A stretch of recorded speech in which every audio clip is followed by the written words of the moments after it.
Okay, first of all, listeners, I'm so excited today that we have Chia Mosley on the podcast. Yes, Yay! thank you so much for joining So Mind-Boggling Journeys. I'm so excited to have you here.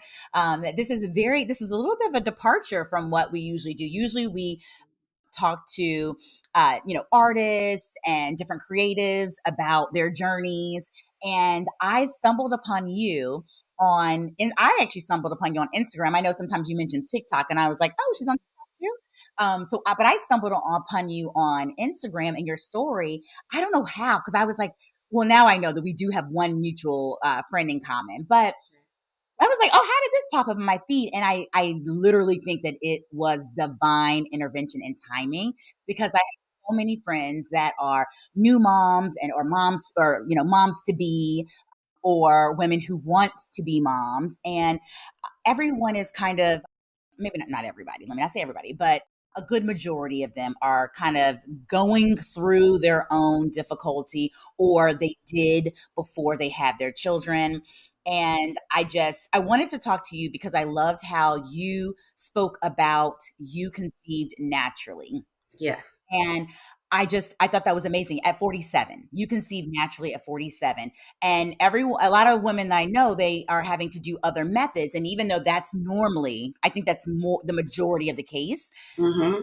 On the podcast, I want to, highlight those stories too. But on the podcast, we believe in dreams, magic, and miracles here. Yes. Story I felt was such a story of dream, magic, and miracles, and I wanted to hear it. I felt like we needed it. We needed that. Like, I know you said that a lot of women reach out to you and say that you've been like a source of hope for them. Mm-hmm. I would love for you to share with us your story on the podcast. So thank you again for being here.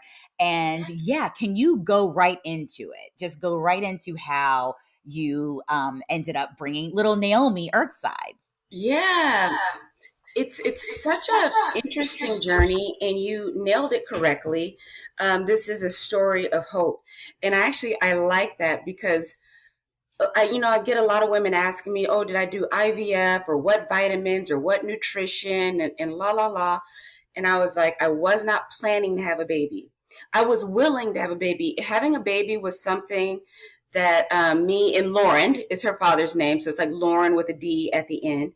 We talked about it. It wasn't something that we gave no consideration to. We did give consideration to it, but we decided together that we were willing to have a baby if it happened, but we weren't going to go out of our way to make a baby come. Like, that was a causative decision. And it was like in passing, almost like, you know what?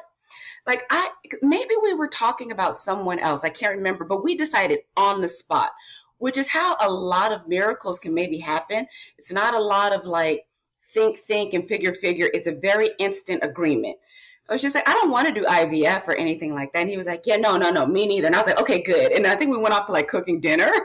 Oh my gosh. It wasn't like a whole lot of talk and discussion. But let me rewind, because our conversation about having a baby was in bits and pieces over time. So here's the real talk. We were using protection, okay?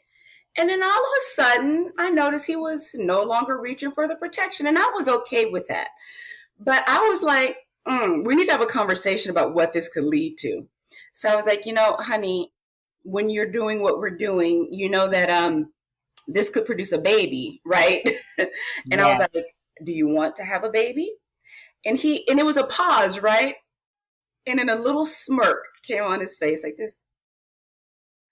And he goes, yeah, I would be okay with that. And I'm like, okay, good.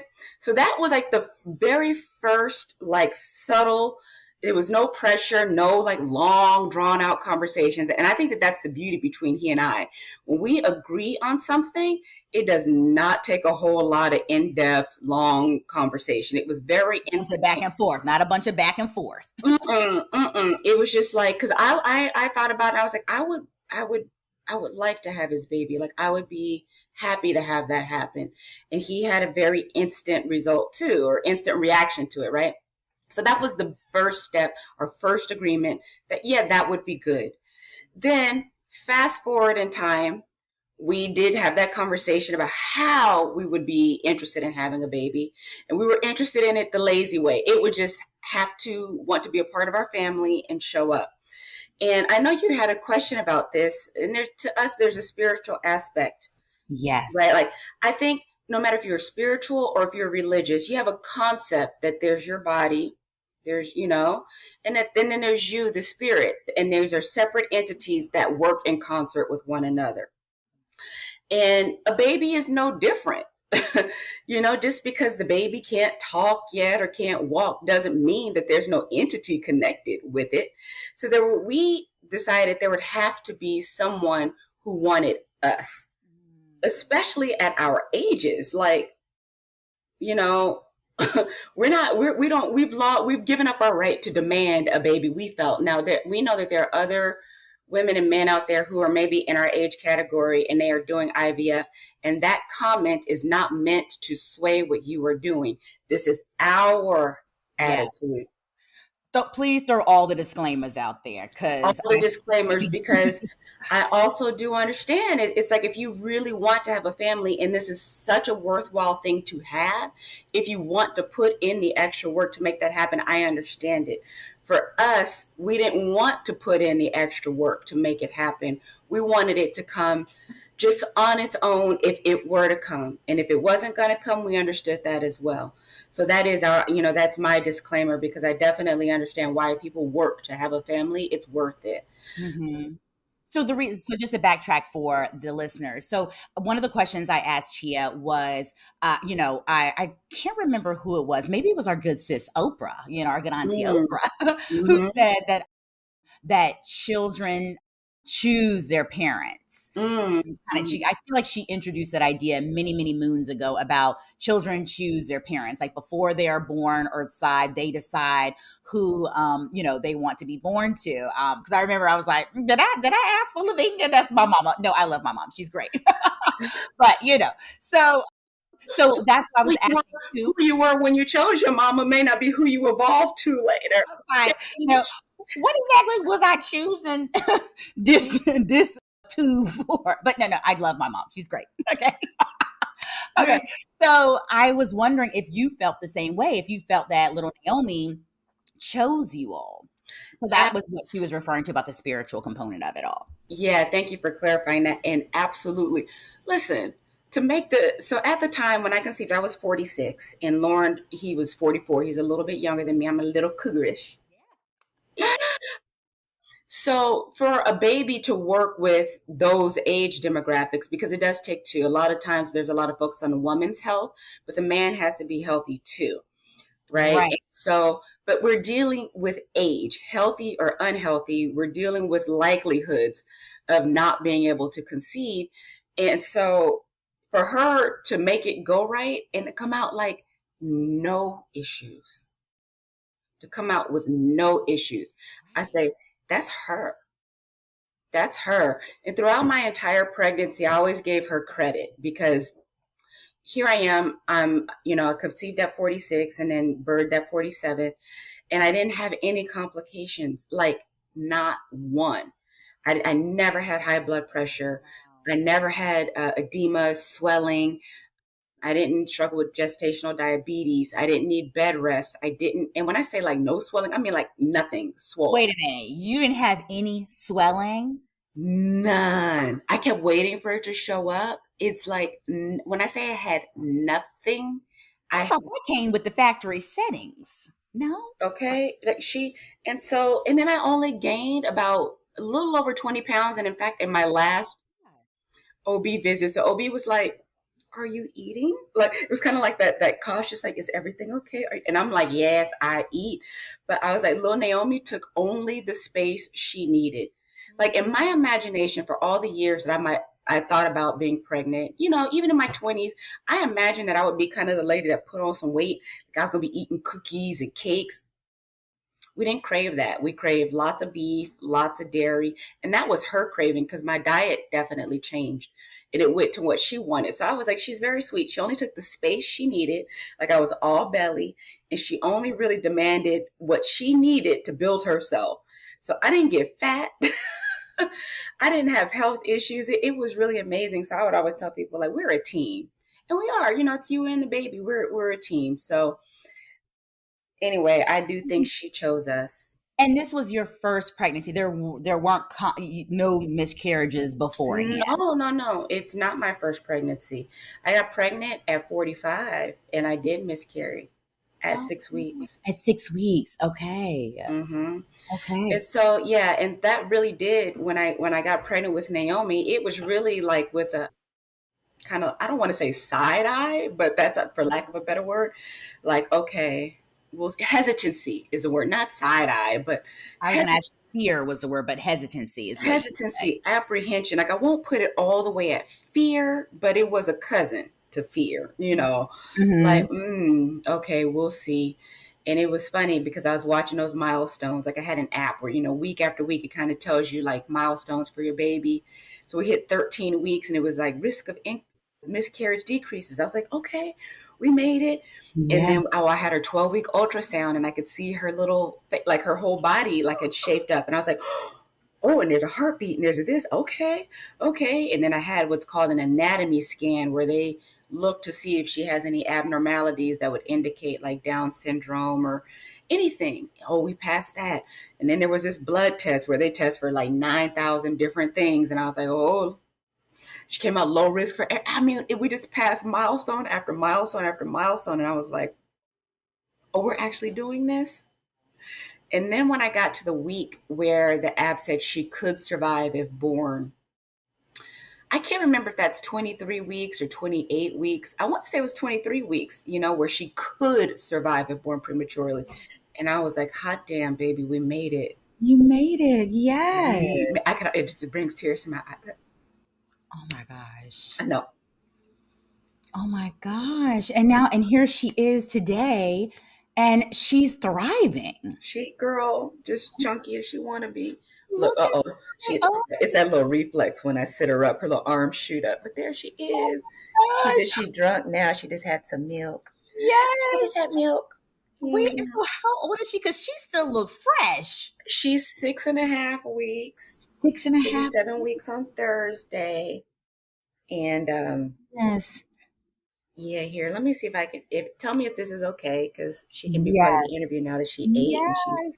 she good. Yes, this is perfect. Okay, Wait, wait. so how is it now that she's here and with like the feedings and the late nights and the early mornings and all the energy and the stamina that you actually have to have even right now? How Hmm. is that going for you? The postpartum part of it. The postpartum part of it is, I almost feel unfair, when I communicate some of the things that I communicate, because so many things are going right. But I am not nearly as tired as I thought that I was going to be. Okay, Chia.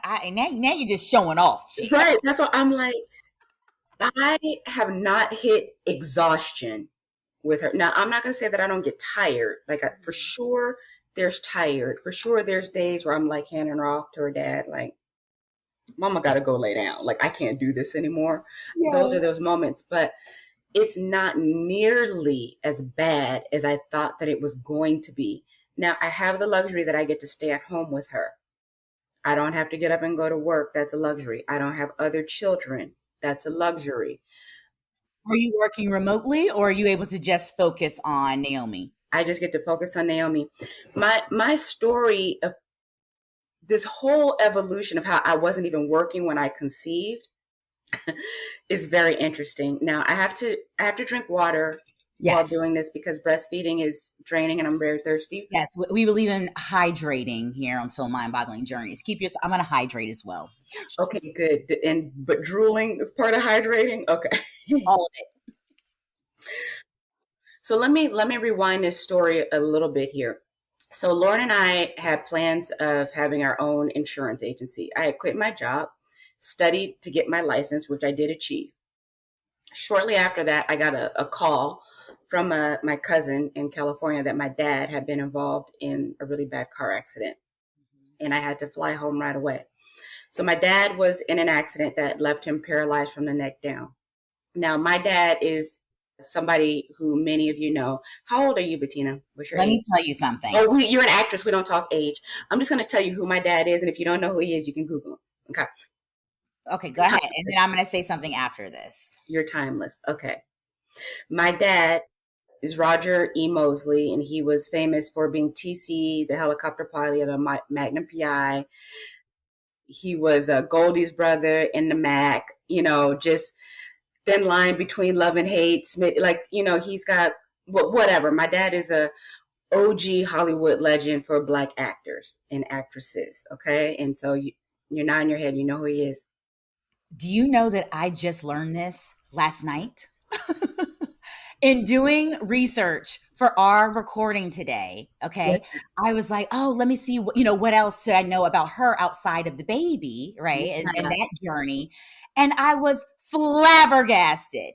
Because typically I, talk to like artists in the business. And I was like, oh, wait, so there's even an artist connection here. And so I have other questions now based on that. But I was going into this. I love that you segued right on into it, Chia. So, Yeah. so continue, please, with your story about that. Because it's an integral part of the journey in the magic. Okay. So my dad, he was 83 years old when he passed away. But when I say my dad was healthy as an ox, like he drove his big ass Lincoln Navigator, he would he was just wild. Like he still worked out at the gym. He still lifted weights. My dad has always been very involved in children's sports. Like he even coached me running track all through high school. Even when he was filming Magnum in Hawaii, he picked up a football team and was coaching a football team while doing Magnum. He always was working with children in athletics. So he was healthy. So he was coaching track. So and coaching hurdles. So he would be out there at track meets all weekend long, all week. My dad was hardy. So even though you have good genes, I have very, very very genes. Yeah, I got a good gene pool and a good example of how to treat your body as well. So anyway, for my dad to get into this car accident, which left him paralyzed from the neck down, was devastating. Like my dad was for real the patriarch, the strong man, the still, I got one good hip left. I'll leave my last good ass kicking for my good, like he was still a force to be reckoned with. And so to see him laid out, not being able to move anything but like kind of his head side to side was devastating. And so I went to LA to be by his side. Now, granted, he could still talk, like his faculties and his mind was there, just his body, his spinal cord was compressed, so he couldn't move. Long story short, we did not expect him to pass away. All of our conversation was about him healing, right? And just what would it take? What could we expect for him as far as recovery? He went in for spinal decompression surgery, had a blood clot, cardiac arrested on the table, survived that even. But from that point forward, within the days after that event, his body just shut down. I'm just going to fast forward on the drama of all of that. And in fact, it was this time last year that I was in a hospital with him because he passed August 7th. So a year ago, I saw that. Yes. Yeah, we're in the year anniversary, and he passed away. Now, fortunately, I wasn't working, so I had all of my attention to give to him in his final days. And it was the most, my dad and I, we had a tough relationship at times. He's very opinionated and very hard. Like he named me. Everybody thinks that my mom named me. But my dad named me. My name means the beginning and the dawn, and he named me, and I was just going to be perfect, and I was going to be this, and I was going to be that, and of course I wasn't perfect, and of course I didn't do everything that he thought that I should do, and we would have our ups and downs, and he was probably outside of myself my toughest critic and also my biggest supporter, right? But in this time of him being in a hospital, it was like I was his person. There was a respect level that my dad got for me. He just saw me in a new light of how I advocated for him, because his hospital care wasn't the best the whole way through, which was devastating. And it was me who really pushed and pushed and pushed to make sure he got the care that he deserved, and he saw that. And our peace that we had when he passed away was beautiful. It was just like I couldn't have asked for anything else. And his last words to me and to anybody before he got wheeled into surgery was, "You did good, kid." Like he really appreciated all my care. So, this is a story I don't tell. Um, anyway, my mom and I had to basically take him off all the supports that he was on because he was not going to recover, and the hospital called us to let us know. I mean, we were prepared for that. But when we left the hospital, she and I kind of hang dog and sad and heavy. There was a couple pulling into the hospital. Let me pull myself together. No, you're fine. Okay. There was a couple pulling into the hospital, and the lady was pregnant. She's in a wheelchair, and you can clearly see like she's in labor. And the husband is like frantic, like where does he park the car? And he's all like got the "my baby's coming" thing, right? So I'm watching this as my mom and I are walking out the hospital, and I believe this is the beginning of pulling her in, because I just looked at it and it was everything that I needed to see, because I said, wow, and this is the cycle of life. I was like, we're walking out one less and they are going to leave with one more. And I smiled and I was like, it is just the cycle, Chia. So from that day, I set into planning his memorial, which was fabulous. We had such a good time. It was everything he wanted. My biggest pride is that it was so good. My dad was so loved. Even Beyonce's mama showed Tina came with her husband, and they danced and partied with us because we did it at his favorite joint, in South Central LA. Just total party, like just total DJ, drinks, turn up. We celebrated. We had such a good time. And I did that, and then I, made arrangements to close out the house and, bring my mom back here to Florida with me. She decided she wanted to be with me. I said, okay, good. And just happy to be home after all that drama, because I was gone. It took me a while, memorial, hospital, memorial, house, mama, medical, like it was a lot. So by the time I came home, I was just so relieved to be back home and so happy that I got the support that I got from Lauren while I was gone. And we conceived maybe the day I came back or the day after. Wait, oh my gosh. It was just like, happy to, hey, honey, I'm home. Yay. And weeks later, I'm like, where's my period? We'll talk about the cycle of life just within your family. Right. That's a story that on social media, it's very hard for me to kind of share and get it out right. I've also very much lived in my dad's shadow in some sort of way, like, oh, this is Chia. You know who her daddy is? This is Chia. You know who her daddy is? So on social media, I don't talk about, like, if you look for it, if you scroll through my pages, you'll see, because before there was her, I was sharing what was happening with him on social media, largely because when he was in the hospital, I wasn't vocal about what was happening. So his friends were starting to put on social media, oh, Raj, this is happening. This was happening with Raj. And then one friend put what hospital he was at. I was like, oh, no, like, okay.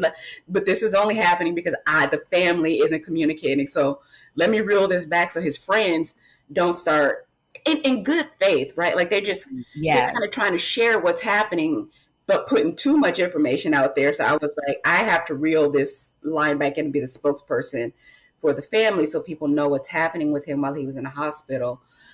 So you'll see on social media where I'm talking about he's in the hospital, please pray, we lost him, blah, blah, blah. And I just did that because I realized that somebody needed to. He doesn't, his career wasn't such that he had a PR person anymore or anything. So I was like, I guess I'm it.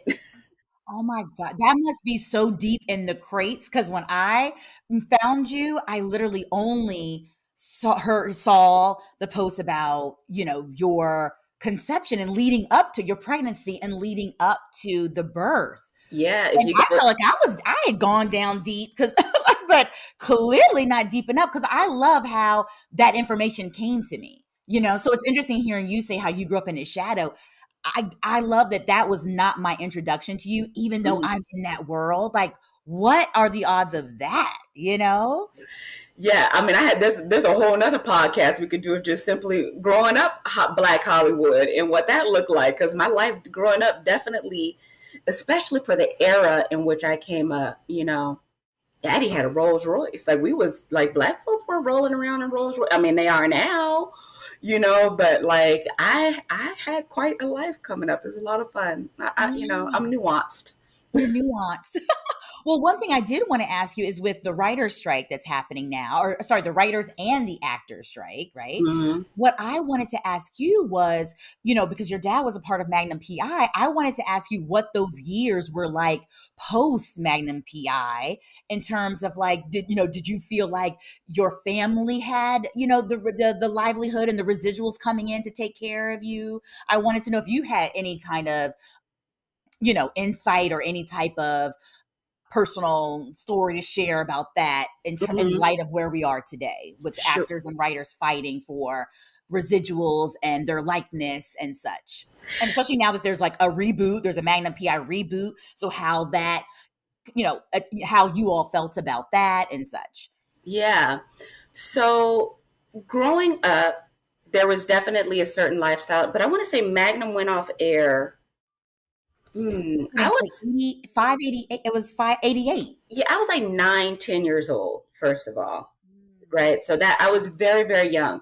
Like I remember being just about a baby when I first saw my dad on the TV and being very confused about why his face was on the TV and being telling my mother, Dad, Daddy's in the TV. Daddy's in the TV. Like it was very, I was like, I don't, like, how did he get in there?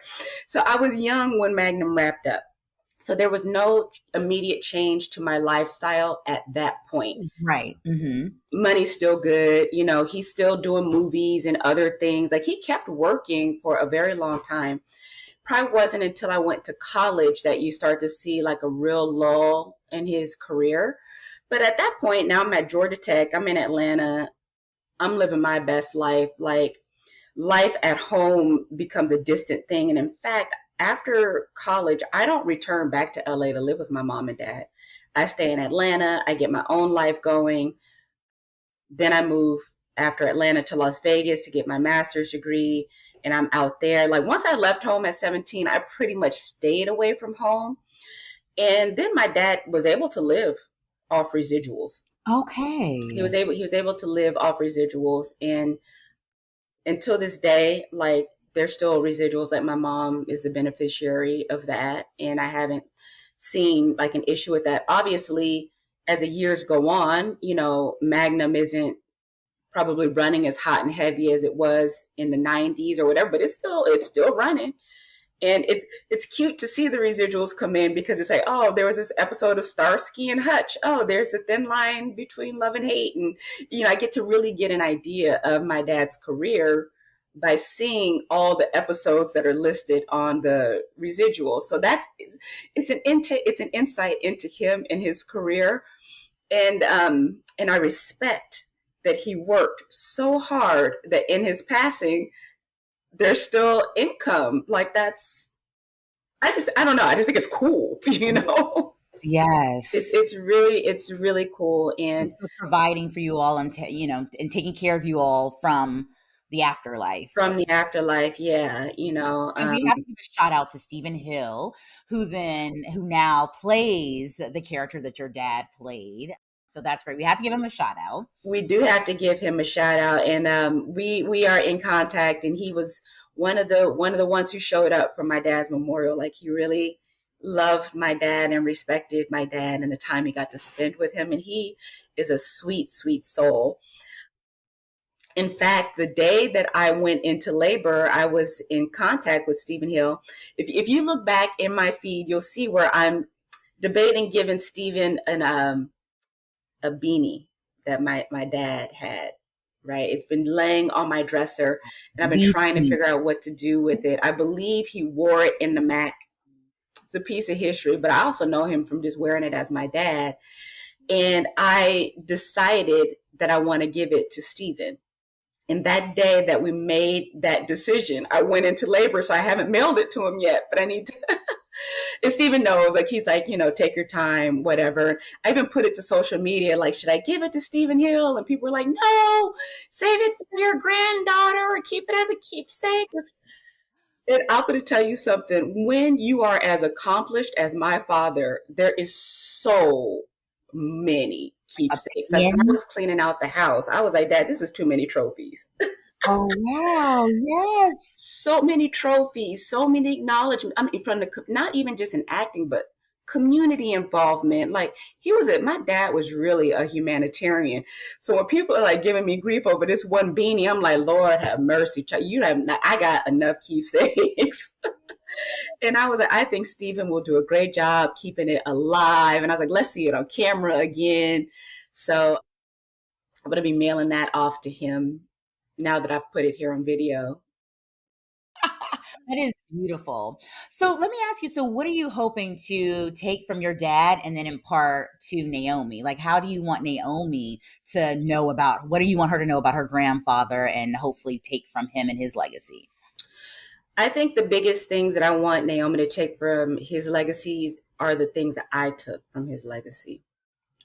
And this is a very big deal for me. And I'm going to say, and I said this at his memorial service, the biggest thing, there's two things that my dad gave me that are the most important ever. The one thing that he gave me is don't do drugs. This was very much an anti-drug, anti-cigarette upbringing. And he made very, very sure that I was disinterested in drugs. And we live in a very drug-friendly culture right now. And I don't do drugs. I don't smoke weed. I don't chew gummies. I don't smoke cigarettes. I don't whatever, like I work very hard to stay away from these things. And I think that plays a role in my health in this age.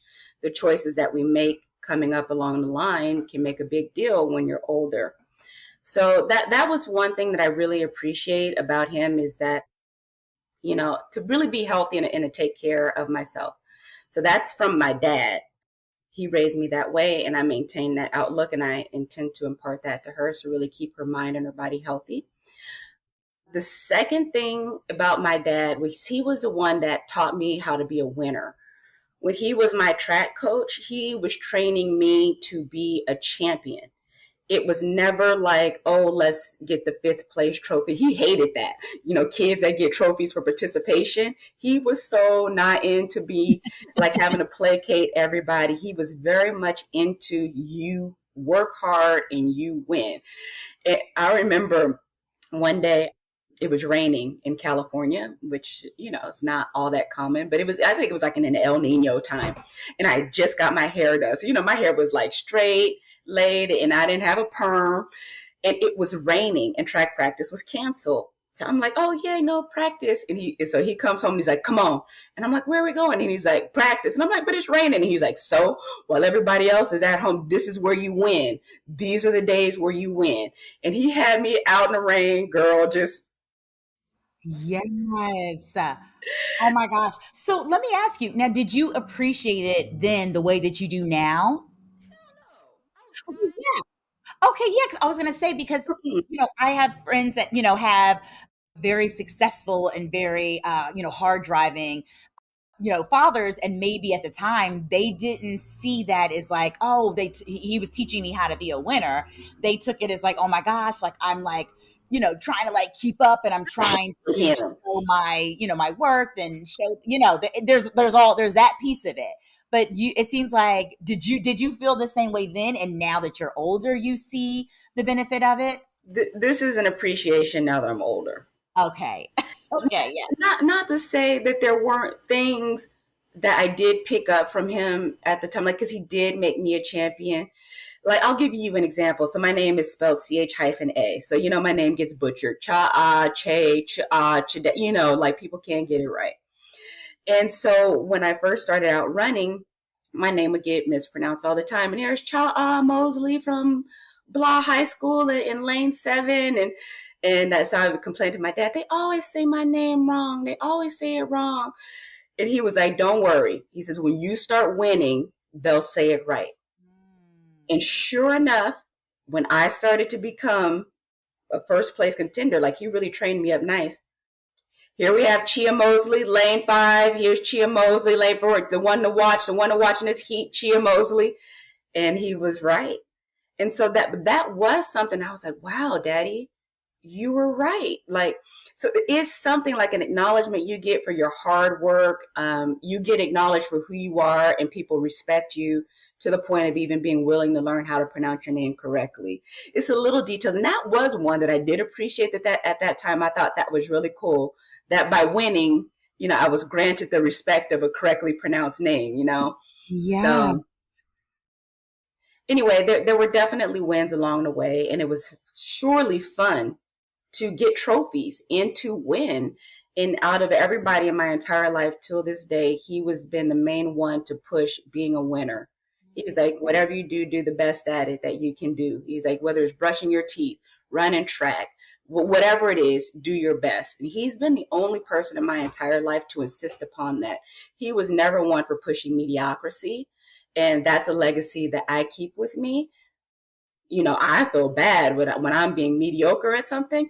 Even coming on with you today, I was like, well, I could pull I'm a new mom, but I'm like, well, let me put a little lipstick on my face. Well, let me you know what? You put the frizz down. Put the frizz down. And so as I talk to you, maybe that is also the success of my motherhood. It's an attitude that I have, and that is instilled in me with my dad to whatever you do, do it well. And, you don't have to be suffering or dramatic with it. Like, do your best to make it go right. And it's just an attitude, that he left me with. And I get it sometimes, like when I post, like, yeah, I recovered or my scar is healing. And, I get the comments, take your time, make sure you rest, give yourself grace. And all those things are true. But there's this Roger E. Mosley inside of me that says, get right and get right quick. Because I'll tell you, my dad, he had a back injury many, many years ago. He slipped his disc, and he was back on the ski slopes in 3 months because that's just his attitude. It's not like you push yourself. It's not like you hurt yourself. It's not like you become unreasonable with yourself, but you have an attitude about yourself that, yeah, I'm going to get back up and at him quick. Right. So that's Wow. Okay, so with that, so mm-hmm. what is your like postpartum plan in terms of like, like are you walking and like what are you thinking? How are you looking at your postpartum recovery? And then also the fact that Naomi's gonna be a little toddler soon and you're gonna need to be running after her. Like, so how are you planning and preparing for that? Fair enough. So the first thing for me was to recover from the C-section. That was the first step. That is the most important. Yeah, that because I've never had any surgery in my entire life. So of course the first one I have is having all my gut ripped through. I'm like, okay, well, I'm gonna do it. I'm gonna do it big, right? So that's been the first step. And I feel like I'm about 90, I would say like 92% recovered from the C-section. Like there's little hints of like, But so that was the first step. So I've accomplished that, was to get well. Now the second step is to lose weight, which has largely happened with breastfeeding. So I've started walking with her, like baby walking with her as she gets heavier and heavier each week. Like she's literally like a little bowling ball. So carrying her, like I feel it in my legs, and it's a good workout. She gets her vitamin D, and Mama gets some steps in. So I walk about a quarter of a mile with her. So there's that, like just taking it easy. Like I'm not trying to strain myself, but I'm looking at my stomach and it feels like jello. And my legacy for my entire life has been Chia has a tiny waist. I have always been this small waist girl. So I don't have the small waist anymore. Like I look great for just having had a baby, and I acknowledge that. You for self acknowledgement and self appreciation. Yeah, I definitely appreciate that. Like I feel like I'm proud. Like wow, like that you're doing good, right? Like I definitely acknowledge my wins along the way. So the next step will be, tightening up, right? Just getting the body right. And if I do that, that'll make me more fit for her. I don't know how to prepare myself for when she's on wheels. Just And get ready. That's going to be like that. Okay. that. And she is strong. Like she's got muscles. It's insane. insane. I was like, is she Roger to come back? Like, literally, I would watch her in the womb, like in the last weeks in the womb, like she's big and it's tight. And I could see her shuffling, like I could see her little body muscling from one side of the womb to the other. I said, she's going to be strong. And sure enough, like she literally has guns. So I don't know. Like I don't know if there's any preparation for it, and that's probably another part of my spirit is I don't worry myself about what's to come in the future. I just go in with the confidence that it's going to be all right and I'll figure it out. Yes, and that you'll have everything that you need. Yeah. The biggest thing I will say this though, we live in a 3-story townhome, which was great when it was just he and I. This was like the biggest, like this is great. Like we got this townhome, it's just the two of us. And like that, mom came and then we have a baby and we're like, we gotta move. And I was like, and we need a 1-story because when she's running, I'm not trying to be chasing her up and down stairs or worried about her falling downstairs or picking her up, like stairs. So one thing in preparation is moving.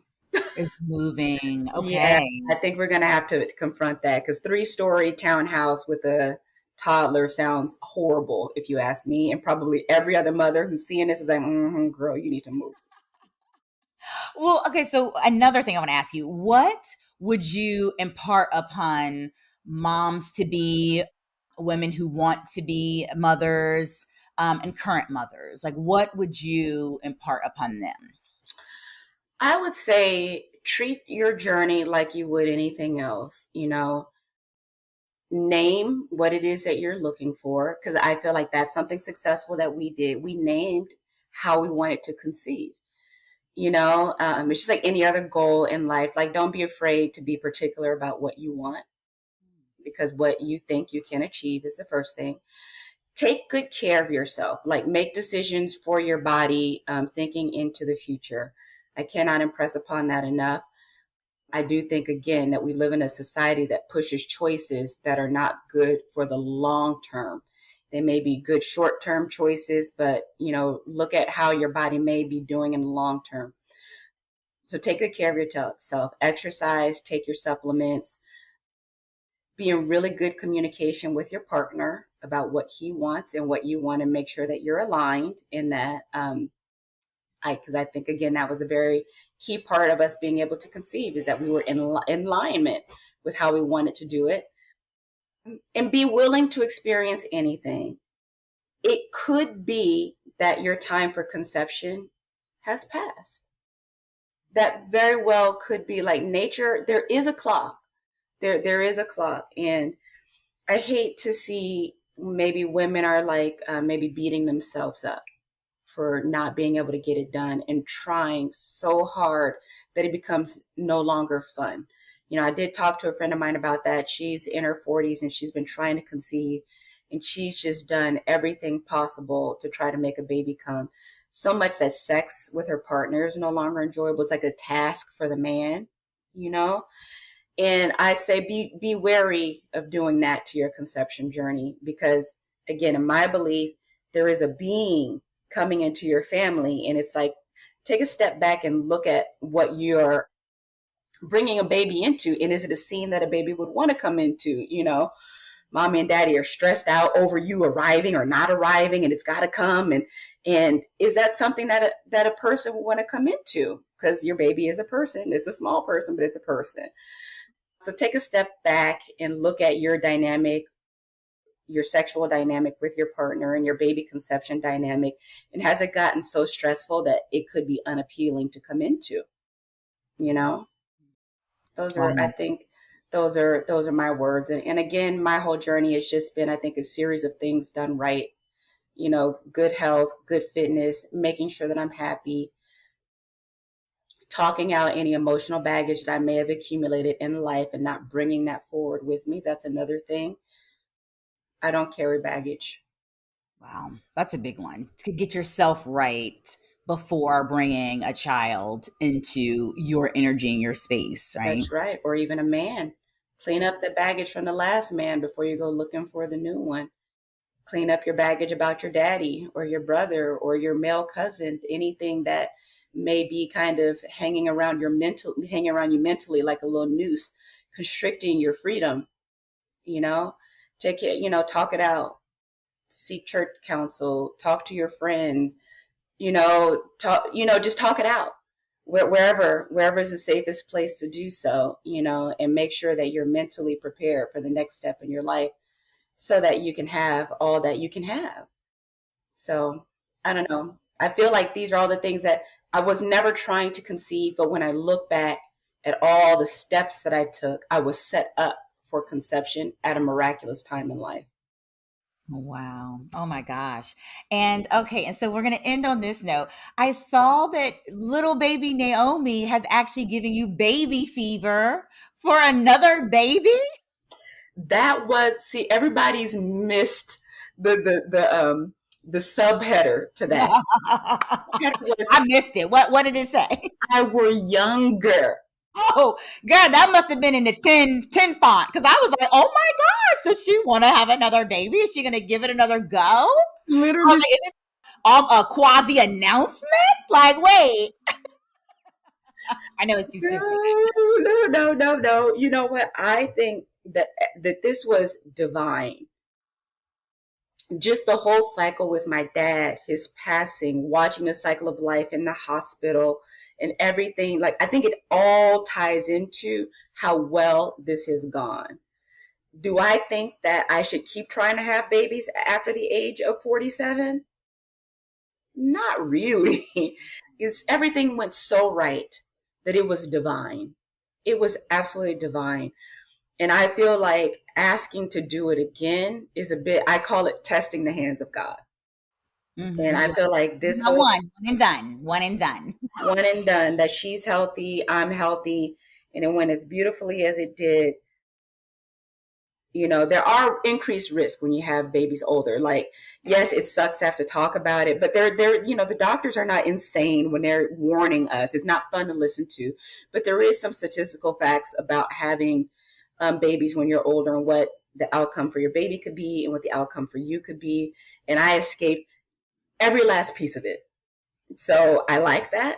I like that story. It's like, get out and dash, girl. Run for it. I'm running for it. I am. Grab your baby and go. That's right. Claim my little. Not line for the blessings. Okay, you got your blessings. Like a thank you. God has so many blessings. He is a plentiful God. That's right. Yes.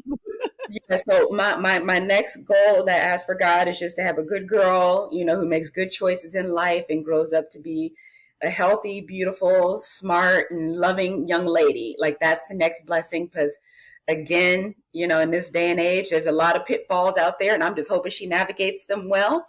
So that's what I'm asking for God.